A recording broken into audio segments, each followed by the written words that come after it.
ខ្ញុំមកជួយលើកពងទាមកលៀងពងមកលើកពងទាអត់លៀងពងទេចាំមើលថាមានអ្នកហ៊ាន like ហ៊ាន share ជូនបរទេសដែលជួយខ្មែរច្រើនបែបនឹងដែរទេ Mr. Brown Master របស់ Gasberg តែងតែជួយខ្មែរជួយទៅកាន់កងទ័ពដែលកំពុងតែប្រយុទ្ធជាមួយនឹងសៀមជូនឡាន10គ្រឿងអង្គរាប់តោនទៅកាន់កងទ័ពហើយបងប្អូនភេសកក៏ដូចគ្នាម្ដងនេះមានអំបុកផង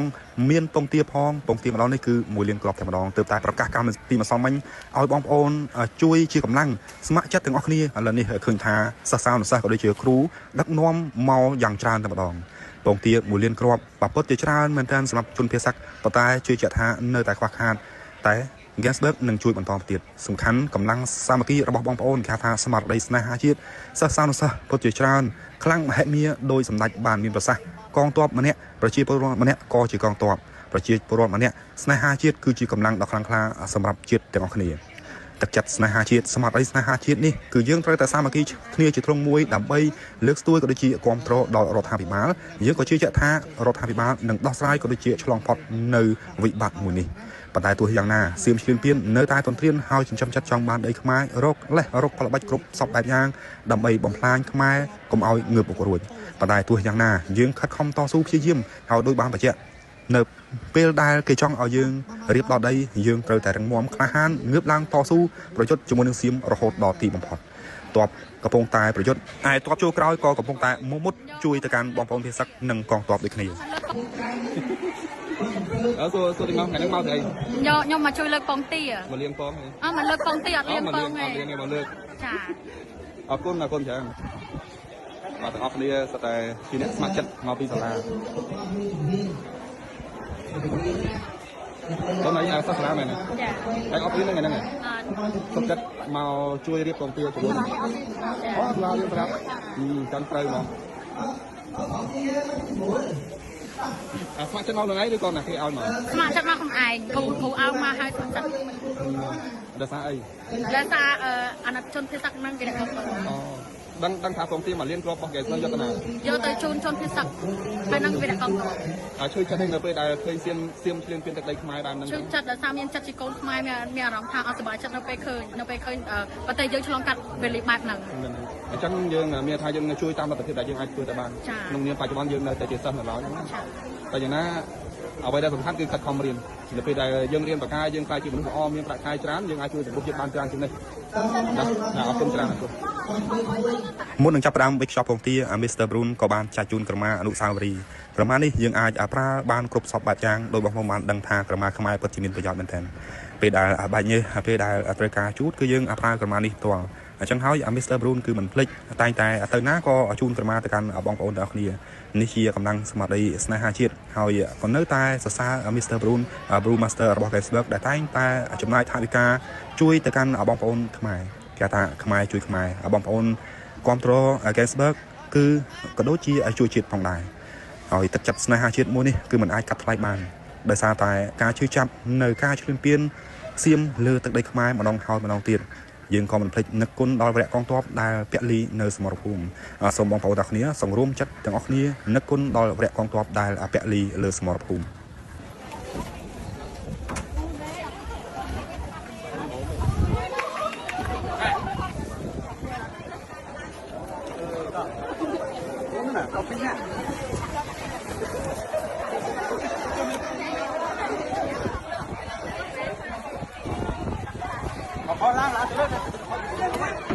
ពេលតែឃើញតែយើងតែគេមានពានឃើញតែឃើញជនជាតិស្រុកគាត់ពិបាកខ្ញុំមានអារម្មណ៍តែមិនដែរ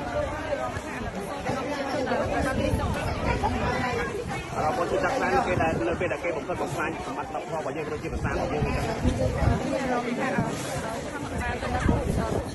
ឥឡូវនេះ Mr. Brown ក៏ដូចជាសិស្សានុសិស្សអ្នកដែលស្ម័គ្រចិត្តចូលទៅរើសពងទានៅក្នុងកសិដ្ឋានផ្ទាល់តែម្ដងបងប្អូនមើលទៅជាច្រើនមែនតើ Mr. Brown មកគាត់ទៅរើសផ្ទាល់ដៃមើលថាពងទានេះល្អប៉ុណ្ណាមកល្អប៉ុណ្ណាកាលពីមុនពងទាចុះថោកមកពួកយើងក៏ពិបាកហើយប្រជាកសិករបាក់ក៏រអ៊ូគ្រប់គ្នាឥឡូវនេះអាចថាជាការជួយលើកតម្លៃពងទាក្នុងស្រុកផងដែរតែ Mr. Brown គាត់កាន់ពងទាហើយគាត់ថាមើលទៅគុណភាពពងទាខ្មែរពិតជាល្អមែនតើហើយអ្នកគ្រូគាត់បានបង្ហាញប្រាប់ថាដាក់ទ្រពងទាគេហៅថាស្លាកបាទស្លាកដែរញ៉ាំ Gasberg អត់ដែរឥឡូវបានញ៉ាំហើយ Gasberg បងប្អូនឃើញទស្សនវិជ្ជាបែបនេះគឺជួយម្នាក់ម្ដាយម្នាក់ជើងបាទគាត់ស្ម័គ្រចិត្តប៉ុន្តែជួយអស់ពីលទ្ធភាពមិនគិតការនៅហត់ទេយើងហត់ប៉ុណ្ណេះមិនស្មើនឹងកងទ័ពដែលនៅសមរភូមិកំពុងតែការពារការឈ្លានពានពីសំណាក់សៀមទេអ្នកខ្លះក៏មិនបានបាយមិនបានទឹកមិនបានងូតទឹកអីទេបងប្អូនហើយអញ្ចឹងហើយយើងនៅសមរភូមិក្រោយជួយតាមលទ្ធភាពតាមជំនាញដែលអាចធ្វើទៅបានដោយសិស្សានុសិស្សគាត់មិនរៀនអញ្ចឹងគ្រូក៏គៀងកយកមកជួយទាំងអស់គ្នាបាទម្នាក់ម្ដាយម្នាក់ជើងពងទា1លានគ្រាប់ច្រើនមែនតើមិនដឹងថាពេលណាហើយទេប៉ុន្តែជឿជាក់ថាសិស្សានុសិស្សក៏ដូចជាគ្រូនឹងជួយតតែសម្រាប់គោលដៅយកទៅកាន់បងប្អូនអភិសិក្សាទាំងគ្នាបាទលីជីងក៏មកដែរបងប្អូនស្គាល់ហើយថាគាត់ជាកីឡាការីគុនខ្មែរប៉ុន្តែបាទគាត់តែងតែជួយក្នុងការងារសង្គមច្រើនអញ្ចឹងបាទចូលរួមទាំងអស់គ្នាមកម្នាក់ម្នាក់ជើងបាទឆាប់ហើយឆាប់បានត្រឡប់ទៅផ្ទះហើយសង្ឃឹមថាសង្គ្រាមមួយនេះនឹងចប់យើងបានសុខគ្រប់គ្នា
ខ្ញុំមកជួយលើកពងទាមកលៀងពងមកលើកពងទាអត់លៀងពងទេចាំមើលថាមានអ្នកហ៊ានឡាយហ៊ាន share ជូនបរទេសដែលជួយខ្មែរច្រើនបែបនឹងដែរទេ Mr. Brown Master របស់ Gasberg តែងតែជួយខ្មែរជួយទៅកាន់កងទ័ពដែលកំពុងតែប្រយុទ្ធជាមួយនឹងសៀមជូនឡាន10គ្រឿងអង្គរាប់តោនទៅកាន់កងទ័ពហើយបងប្អូនភាសាក៏ដូចគ្នាម្ដងនេះមានអបុកផងមានពងទាផងពងទាម្ដងនេះគឺ1លានគ្រាប់តែម្ដងទើបតែប្រកាសកម្មវិធីម្សិលមិញឲ្យបងប្អូនជួយជាកម្លាំងស្ម័គ្រចិត្តទាំងអស់គ្នាឥឡូវនេះឃើញថាសិស្សានុសិស្សក៏ដូចជាគ្រូដឹកនាំមកយ៉ាងច្រើនតែម្ដងពងទា1លានគ្រាប់បាពុតជាច្រើនមែនទែនសម្រាប់ជនភៀសសាក់ប៉ុន្តែជួយជាក់ថានៅតែខ្វះខាតតែ Gasberg នឹងជួយបន្តទៀតសំខាន់កម្លាំងសាមគ្គីរបស់បងប្អូនថាស្មារតីស្នេហាជាតិសិស្សានុសិស្សពុតជាច្រើនខ្លាំងមហិមាដោយសម្ដេចបានមានប្រសាសន៍កងទ័ពម្នាក់ប្រជាពលរដ្ឋម្នាក់ក៏ជាកងទ័ពប្រជាពលរដ្ឋម្នាក់ស្នេហាជាតិគឺជាកម្លាំងដ៏ខ្លាំងក្លាសម្រាប់ជាតិទាំងអស់គ្នាទឹកចិត្តស្នេហាជាតិស្មារតីស្នេហាជាតិនេះគឺយើងត្រូវតែសាមគ្គីគ្នាជាក្រុមមួយដើម្បីលើកស្ទួយក៏ដូចជាគ្រប់គ្រងដល់រដ្ឋាភិបាលយើងក៏ជឿជាក់ថារដ្ឋាភិបាលនឹងដោះស្រាយក៏ដូចជាឆ្លងផុតនៅវិបត្តិមួយនេះប៉ុន្តែទោះយ៉ាងណាសៀមឈ្លានពាននៅតែទន្ទ្រានហើយចិញ្ចឹមចិត្តចង់បានដីខ្មែររកផលបាច់គ្រប់សពបែបយ៉ាងដើម្បីបំផ្លាញខ្មែរកុំឲ្យងើបពុករួចប៉ុន្តែទោះយ៉ាងណាយើងខិតខំតស៊ូព្យាយាមហើយដោយបានបញ្ជាក់នៅពេលដែលគេចង់ឲ្យយើងរៀបដល់ដីយើងត្រូវតែរឹងមាំក្លាហានងើបឡើងតស៊ូប្រយុទ្ធជាមួយនឹងសៀមរហូតដល់ទីបំផុតទ័ពកំពុងតែប្រយុទ្ធហើយទ័ពចូលក្រោយក៏កំពុងតែមុតជួយទៅកាន់បងប្អូនភាសានិងកងទ័ពដូចគ្នាសួរទីមកថ្ងៃនេះមកស្អីខ្ញុំមកជួយលើកពងទាមកលៀងពងមកលើកពងទាអត់លៀងពងទេមកលើកចាអរគុណច្រើនបាទទាំងអស់គ្នាស្ទើរតែជាអ្នកស្ម័គ្រចិត្តមកពីសាលាបងអីសាស្ត្រាមែនទេចាហើយអត់ពីហ្នឹងហ្នឹងសុខចិត្តមកជួយរៀបពងទាទៅអូសាលារៀនប្រាប់កាន់ត្រូវមកស្ម័គ្រចិត្តមកថ្ងៃឬគាត់ណាគេឲ្យមកស្ម័គ្រចិត្តមកខ្លួនឯងគ្រូឲ្យមកឲ្យស្ម័គ្រចិត្តដោយសារអីដោយសារអាណត្តិជនភាសាហ្នឹងគេអូដឹងថាពងទាមកលៀនគ្រាប់របស់គេយកទៅណាយកទៅជូនជនភាសាពេលហ្នឹងវាកងជួយចិត្តនៅពេលដែលឃើញសៀមឈ្លានពានទឹកដីខ្មែរបានហ្នឹងជួយចិត្តដោយសារមានចិត្តជាកូនខ្មែរមានអារម្មណ៍ថាអត់សុបាយចិត្តនៅពេលឃើញប៉ុន្តែយើងឆ្លងកាត់វេលាបែបហ្នឹងអញ្ចឹងយើងមានថាយើងជួយតាមលទ្ធភាពដែលយើងអាចធ្វើទៅបានក្នុងនាមបច្ចុប្បន្នយើងនៅតែជាសិស្សនៅឡើយហ្នឹងតែយ៉ាងណាអ្វីដែលសំខាន់គឺខិតខំរៀននៅពេលដែលយើងរៀនបកាយយើងខ្លាចជាមនុស្សល្អមានប្រាក់ខែច្រើនយើងអាចជួយសង្គមជាតិបានច្រើនជាងនេះណាអរគុណច្រើនអរគុណមុននឹងចាប់ផ្ដើមវិកខ្ចប់ពងទា Mr. Brown ក៏បានចែកជូនក្រមាអនុស្សាវរីយ៍ក្រមានេះយើងអាចប្រើបានគ្រប់សពបែបយ៉ាងដោយបងប្អូនបានដឹងថាក្រមាខ្មែរពិតជាមានប្រយោជន៍មែនទែនពេលដែលបាច់ញើសពេលដែលត្រូវការជូតគឺយើងប្រើក្រមានេះផ្ទាល់អញ្ចឹងហើយ Mr. Brown គឺមិនភ្លេចតែងតែទៅណាក៏ជូនក្រមាទៅកាន់បងប្អូនទាំងគ្នានេះជាកម្លាំងស្មារតីស្នេហាជាតិហើយក៏នៅតែសរសើរ Mr. Brown Master របស់ Gasberg ដែលតែងតែចំណាយថវិកាជួយទៅកាន់បងប្អូនខ្មែរគេថាខ្មែរជួយខ្មែរបងប្អូនគ្រប់គ្រង Gasberg គឺក៏ដូចជាជួយជាតិផងដែរហើយទឹកចិត្តស្នេហាជាតិមួយនេះគឺมันអាចកាត់ថ្លៃបានដោយសារតែការជឿចាប់នៅការឈ្លានពានសៀមលើទឹកដីខ្មែរម្ដងហើយម្ដងទៀតយើងក៏មិនភ្លេចនឹកគុណដល់វរៈកងទ័ពដែលពលីនៅសមរភូមិសូមបងប្អូនទាំងគ្នាសង្រួមចិត្តទាំងអស់គ្នានឹកគុណដល់វរៈកងទ័ពដែលពលីលើសមរភូមិ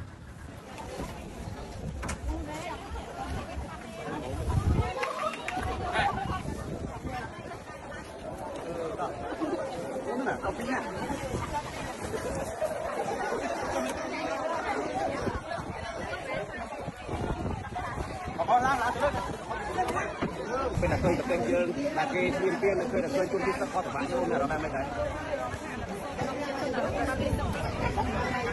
เราบนจักรนั้นเกย์ได้เราเป็นเกย์ผมก็ตกงานมันตกพอวันนี้เราจีบสาวเราเอง ឥឡូវនេះ Mr. Brun ក៏ជាសាសនាសាស្ត្រអ្នកដែលស្ម័គ្រចិត្តចូលទៅរើសពងទានៅក្នុងកសិដ្ឋានផ្ទាល់តែម្ដងបងប្អូនមើលទៅជាច្រើនមែនតើ Mr. Brun មកគាត់ទៅរើសផ្ទាល់ដៃមើលថាពងទានេះល្អប៉ុណ្ណាមកល្អប៉ុណ្ណាកាលពីមុនពងទាចុះថោកមកពួកយើងក៏ពិបាកហើយប្រជាកសិករបាទក៏រអ៊ូគ្រប់គ្នាឥឡូវនេះអាចថាជាការជួយលើកតម្លៃពងទាក្នុងស្រុកផងដែរតែ Mr. Brun គាត់កាន់ពងទាហើយគាត់ថាមើលទៅគុណភាពពងទាខ្មែរពិតជាល្អមែនតើហើយអ្នកគ្រូក៏បានបង្ហាញប្រាប់ថាដាក់ទ្រពងទាគេហៅថាស្លាកបាទស្លាកដែរញ៉ាំគេស្បើអត់ដែរឥឡូវអញញ៉ាំគេស្បើបងប្អូនឃើញទស្សនវិជ្ជាបែបនេះគឺជួយម្នាក់ម្ដាយជើងបាទគាត់ស្ម័គ្រចិត្តប៉ុន្តែជួយអស់ពីលទ្ធភាពមិនគិតការនៅហត់ទេយើងហត់ប៉ុណ្ណេះមិនស្មើនឹងកងទ័ពដែលនៅសមរភូមិកំពុងតែការពារការឈ្លានពានពីសំណាក់សៀមទេអ្នកខ្លះក៏មិនបានបាញ់មិនបានទឹកមិនបានងូតទឹកអីទេបងប្អូនហើយអញ្ចឹងហើយយើងនៅសមរភូមិក្រោយជួយតាមលទ្ធភាពតាមជំនាញដែលអាចធ្វើទៅបានដោយសាសនាសាស្ត្រគាត់មិនរៀនអញ្ចឹងគ្រូក៏គៀងក៏យកមកជួយទាំងអស់គ្នាបាទម្នាក់ម្ដាយជើងពងទា1លានគ្រាប់ច្រើនមែនតើមិនដឹងថាពេលណាហើយទេប៉ុន្តែជឿជាក់ថាសាសនាសាស្ត្រក៏ដូចជាគ្រូនឹងជួយតតែសម្រាប់គោលដៅយកទៅកាន់បងប្អូនអភិសិទ្ធទាំងគ្នាលីជីងក៏មកដែរបងប្អូនស្គាល់ហើយថាគាត់ជាកីឡាការីគុណខ្មែរប៉ុន្តែបាទគាត់តែងតែជួយក្នុងការងារសង្គមច្រើនអញ្ចឹងបាទចូលរួមទាំងអស់គ្នាមកម្នាក់ម្ដាយជើងបាទឆាប់ហើយឆាប់បានត្រឡប់ទៅផ្ទះហើយសង្ឃឹមថាសង្គ្រាមមួយនេះនឹងចប់យើងបានសុខគ្រប់គ្នា